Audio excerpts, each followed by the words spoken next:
Hi, I'm Bob Ryan, and this is a video for HomeDefenseGun.net. Today we're taking a look at the Taurus Judge, which is a 5-shot revolving firearm capable of firing either the .45 Long Colt cartridge or a variety of 410 shot shells. This one here is a 3-inch model with a roughly 2.5 inch barrel. These things have become fairly popular in the last few years, and I figure it's worth our time to take a look at them today to determine what kind of ammunition most of the people who have these guns should probably be running through them. We're going to take some shots at the target behind me here with a .410 shotgun slug, .410 buckshot load, and a round of number 6 shot, so that you can see how the point of impact varies depending on the kind of ammunition you use in one of these guns and the kind of performance that you can expect to get with a variety of different types of ammunition. We're not going to fire any .45 Colt through this today for reasons that we'll explain later in the video, but this, in theory, should give you a good idea of how this particular weapon performs and what you can expect from it if this is the sort of thing you're keeping around in your car, shop, or in a holster on your hip. So we'll head over now and do some shooting with this thing and see how it works. Alright, to start things off here, we're going to fire off a .410 shotgun slug at the target. We're going to have a look at what that looks like.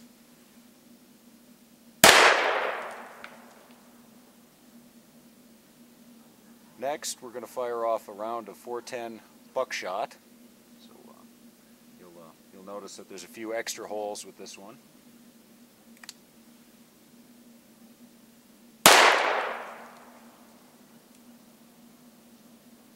And last but not least, we're going to fire off a round of number 6 birdshot.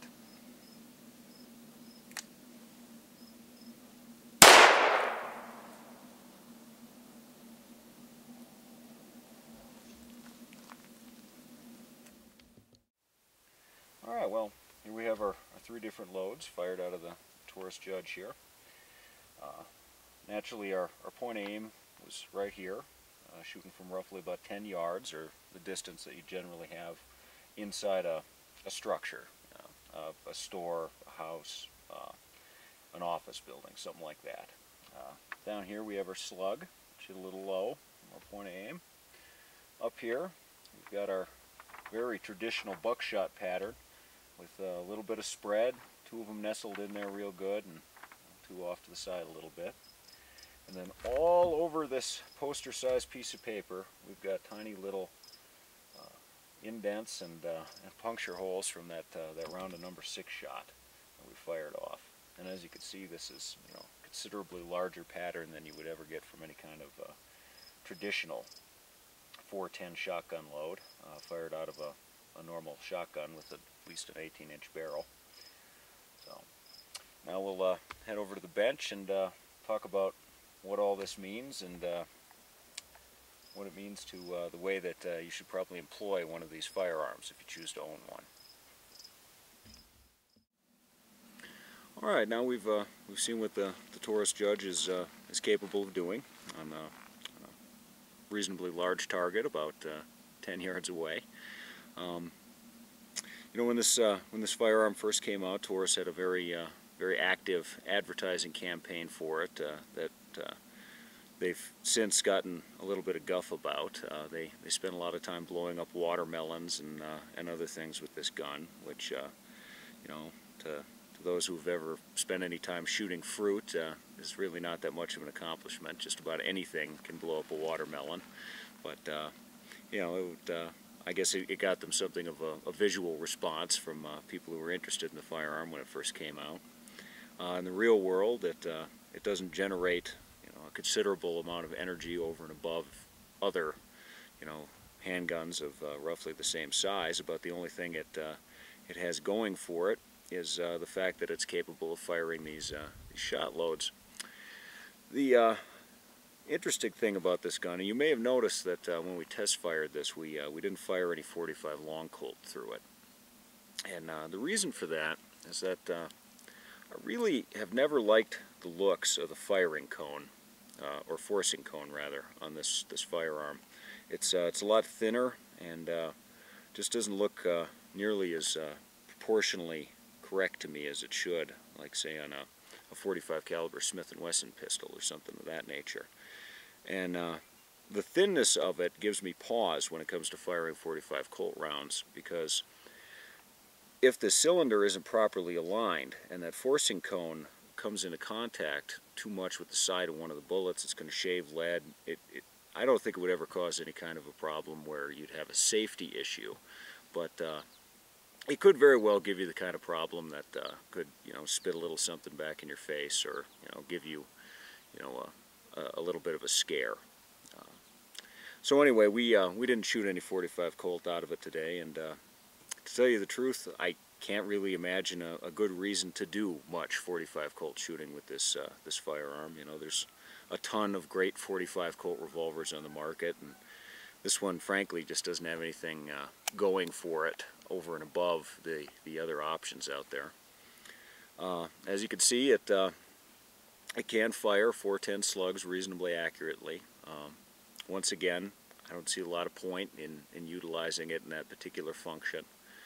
The 410 slug doesn't really have nearly as much energy as similar sized Magnum revolver rounds, so the 41, 44, 45 Colt, things of that nature. So that's probably best left alone.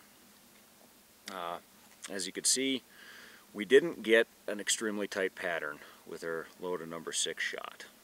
Anyone who's bought this gun for, say, small game hunting, snake defense, something to carry around with you while you're hiking, you step on a rattlesnake, something like that, you're probably better off going with a Magnum revolver firing shot capsule loads or something like that, even conceivably a 22 with shot loads. I mean, this thing just does not pattern tight enough to do much more than really irritate a rattlesnake at much more than a few feet. So in that particular role, I don't think I'd recommend it. As far as using number 6, number 4, loads of that nature for self-defense purposes, by and large, my prediction would be you'll get more or less the same effect. I mean, whatever you're shooting at will be more irritated than put down. So we'll put that over there. Now the buckshot loads. This to my way of thinking, is where the judge really shines. This thing is capable of firing these double-aught buckshot rounds. There's 4 of them tucked into one of these tiny little shot shells, and they're actually pretty nice buckshot rounds. They have a little copper coating on them and everything.